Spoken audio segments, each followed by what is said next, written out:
Amy, how are you? It's your beloved Art. I can't believe it's been 4 years since then. Time really flies, doesn't it?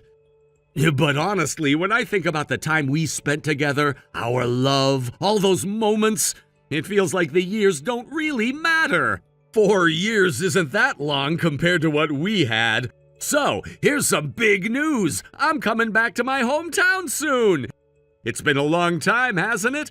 This time, though, I've made some changes. I've ended things with the woman I was seeing, and now I'm free to finally be with you.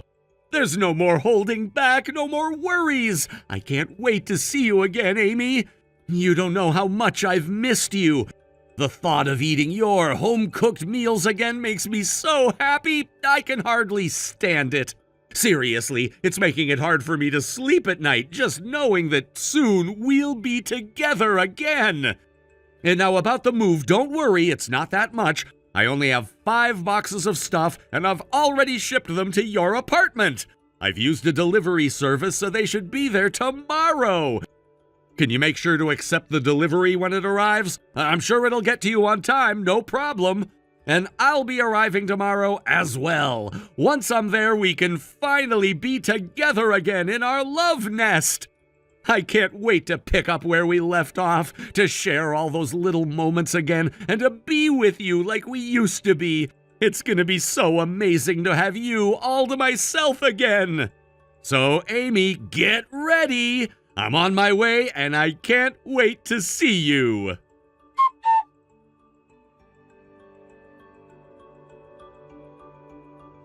Why? The apartment is gone! Our love nest has disappeared! Where are you?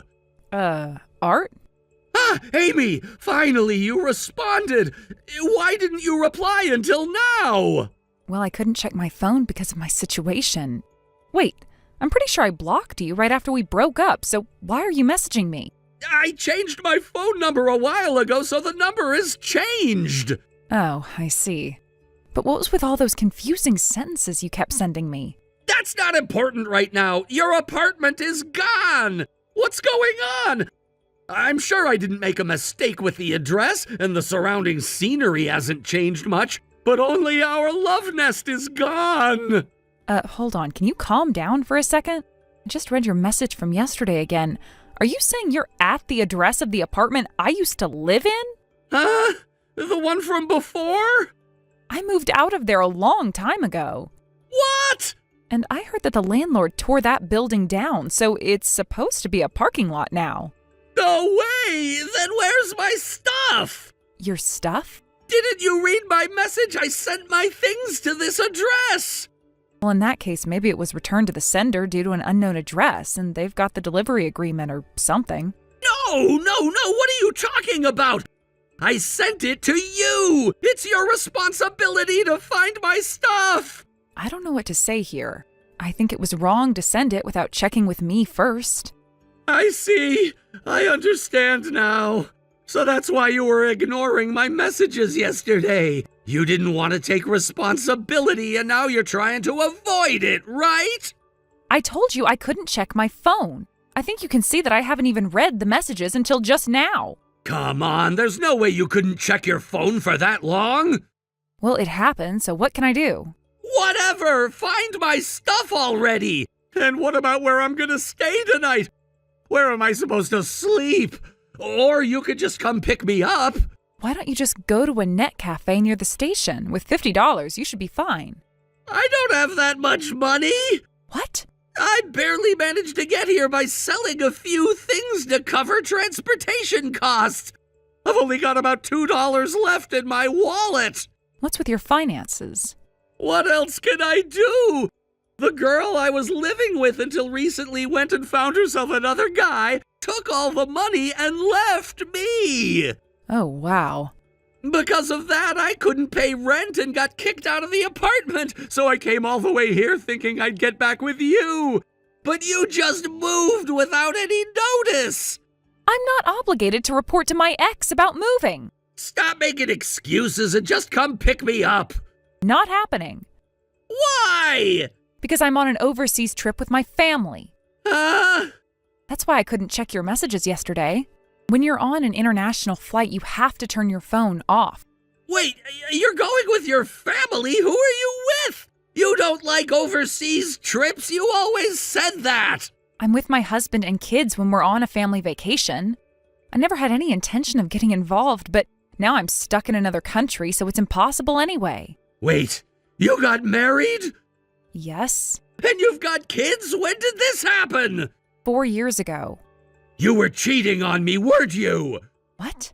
You always blamed me for cheating, but you were the one who cheated on me! I met my husband a year after we broke up at a matchmaking party. What? We broke up 4 years ago! The timing overlaps perfectly, doesn't it? Look, Apologize. Apologize to me, and we'll get back together. we broke up 6 years ago. What? We broke up when you had just graduated from university, a little over a year ago when you were 23. How old are you now? 29? 29 minus 23 is... Wait, what? So there, that clears up your doubts. Isn't it obvious now? No, wait, my stuff! Don't try to change the subject by confusing me with the years. That's a cheap trick. I was just explaining that I'm not at fault here. Just find my stuff. It's all I have left. Then call the delivery company and ask them. I don't even remember which company I used. What? How could that be? I got the slip from a local shop and used that to send it. I thought you would be the one to receive it, so I didn't need to keep the slip. You didn't throw it away, did you? Hey, where's my stuff? I don't know. I told you. You'll have to call every delivery company you can think of and ask them. If the address is incorrect, the delivery company should be the one to call, right? I wrote your phone number on both the sender and recipient parts. What? Why didn't I get any calls about that? Maybe you wrote the wrong number. I sent it to you. Take some responsibility for it. I didn't check with you before sending it, so this is on you. And honestly, after 6 years, don't you think it's a bit obvious that I might have moved? I could be married by now. You should have considered that. I thought it was 4 years ago. Whether it was 4 or 6, it doesn't change anything. I thought you'd wait for me forever. You betrayed my love and trust. You betrayed me first. Remember when you said, I don't want a woman in her 20s, they're all going bad. I want someone younger. Who was it who switched to an 18-year-old right after high school? I wasn't there anymore. I've come back reborn to face you again. Oh, you are so annoying. You're the one who got all worked up, sent the stuff, and went to the apartment ruins. I'm just dealing with the fallout. That's because I love you. My husband and kids are here, so goodbye. Wait! I'm blocking you because you're too annoying. Wait, no, Amy, please. You can't block me like this. You just can't. I'm sorry, but I've moved on. I have a family now, Art. I can't keep dealing with this. What do you mean you've moved on? You can't just throw me away. I've made my choice, Art. I found someone who cares for me and my kids. I'm happy now, and I don't want you to be a part of my life anymore. What? You found someone else to replace me? It's not about replacing you. It's about moving forward. I'm with someone who respects me and is willing to help me build a future. No, you can't just leave me like this. You owe me, Amy. You owe me everything. You really think I owe you? After all the pain and lies, the betrayal, you think I owe you anything?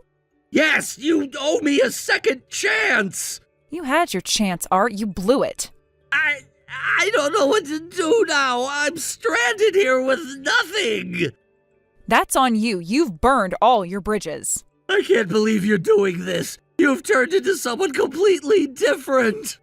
And you've stayed the same, Art. Selfish, demanding, and never taking responsibility. I'm not like that anymore. I changed, I swear. No, you haven't. You'll never change. You just want to keep taking without giving anything in return. But I love you. I swear I do. You can say you love me all you want, but your actions speak louder than words. I'm sorry, I can't help you anymore.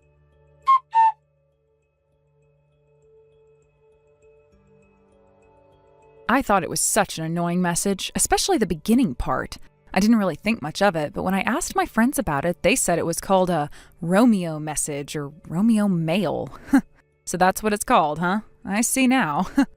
After that message, it seems like things escalated, and there was that whole situation involving a police report. Apparently, my ex-boyfriend started to show up around the area near the old apartment in the residential neighborhood and began ringing doorbells randomly, asking, "Has my package arrived?"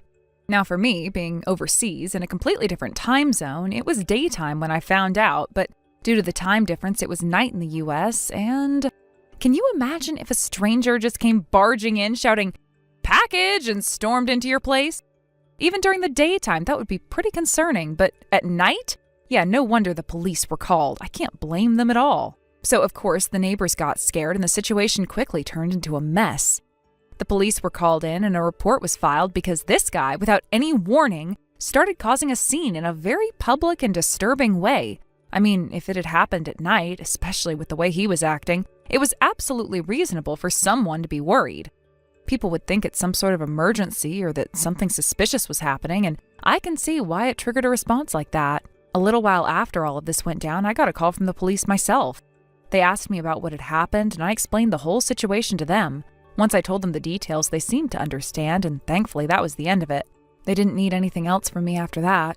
It wasn't like I had anything to do with what he was doing, so once I gave my side, everything wrapped up smoothly. To be honest, after all that, I have no idea what happened to him. I haven't heard anything about him at all, not a peep. It's like he vanished off the face of the earth. No updates, no messages, no calls, just gone. It's honestly a little strange considering how involved he was in all of that, but maybe he learned his lesson or just moved on, who knows. But looking back at it now, I can't help but wonder if he ever thought about how his actions could affect other people. I mean, randomly showing up and ringing doorbells, causing a scene in a residential neighborhood? That's crossing a line, and it's not just about the message he sent me anymore. It's about his behavior. I don't think he realized the kind of trouble he was creating for everyone around him. It wasn't just embarrassing for him, it was inconvenient and unsettling for everyone involved, especially those poor neighbors who had no idea who this guy was or why he was making such a scene. The worst part was, I didn't even know what the heck he was talking about. What package was he referring to? I didn't have any knowledge of anything being sent to him or anything that could explain his strange, frantic behavior. I mean, he didn't even bother reaching out to me directly to clarify anything. Instead, he decided to show up and act like a madman, hoping that someone would understand his bizarre and cryptic response. If anything, he probably just made the whole situation worse, and now I was the one dealing with it. It's honestly a relief that I didn't have to get too involved after the police interview. Once they understood the context, everything seemed to quiet down, but I can't imagine what would have happened if I hadn't been in touch with them or had any idea of what was going on. I mean, how could I have known? The guy was acting out of the blue, and for all I knew, it could have been some kind of prank or miscommunication. It could have gone so much worse if I hadn't been able to explain things calmly and clearly. As for what happened to him after that, I really don't care to know. He's just someone from my past now, and whatever mess he got himself into afterwards is none of my business. If he learned anything from this experience, that's great, but that's not my responsibility to make sure he does. I've moved on with my life, and I'm not going to let some ridiculous episode from the past drag me down. This whole kind of thing has faded into memory at this point, but I'll never forget the strange feeling of waking up to that situation. A random message from someone turning into a bigger mess than I could have ever expected. And the funny thing is, the whole thing could have been avoided if he had just been honest and direct instead of acting out in such a dramatic way. But hey, that's his problem, not mine. Looking back now, I do have to laugh a little at how absurd it all was. It's kind of funny how things like this can just explode out of nowhere, and you're left trying to make sense of it all. But then again, that's life, isn't it? Full of surprises, some of which are completely ridiculous and completely unnecessary. I guess all I can do is shake my head and move on. And if he ever shows up again with another package or another message, I'll be ready. But for now, it's just one more strange chapter in the book of my life that I can look back on and laugh about. It's really strange to think that something so small like a message could turn into something so big. It wasn't even a situation that needed to escalate the way it did. I mean, at the end of the day, all he had to do was ask calmly or just give it some time instead of showing up like he did. It's almost like he couldn't even fathom how his actions could affect anyone else, and now here we are with a completely out-of-control situation. It kind of makes me wonder about how some people handle their emotions. Do they even realize how they look when they go off the rails like that? Maybe they think they're in control, or maybe they just get so wrapped up in their own feelings that they can't see the bigger picture. Whatever the case, it's definitely a lesson for me. When you have a problem, the last thing you should do is create a bigger problem for everyone else. I've heard people say that sometimes we all need to learn the hard way, and maybe that's what happened here. He probably thought his actions would get him something, closure, answers, I don't know. But in the end, it just made everything worse. Sometimes the best way to handle a situation is to take a step back, breathe, and really think before you do anything that could blow up in your face. But again, that's something I don't need to worry about anymore. It's in the past, and I've moved on. Maybe this guy will figure it out eventually, maybe not. All I know is I'm not going to lose any more sleep over it. If I've learned anything, it's that things like this are just a part of life, and they happen for a reason. Sometimes you don't even realize the lesson you're learning in the moment, but looking back, you can see it so clearly. The funny thing is, though, despite everything that happened, it almost felt like a wake-up call for me in a way. Not that I was emotionally affected or anything. No, that ship sailed long time ago. But it made me realize how sometimes the most unpredictable situations can have a ripple effect. Even though this wasn't a life-altering event or anything that dramatically changed my life, it made me reflect on how things work in relationships and what kind of people they involve. You can't always anticipate what someone will do when things go wrong, but you can control your reaction to it. Thank you for watching and listening. We hope you enjoyed the video. Don't forget to like this video and subscribe. Also, feel free to leave a comment about what you thought of the story. We look forward to seeing you at the next story. Thank you for watching. Please subscribe and hit the like button. See you next time.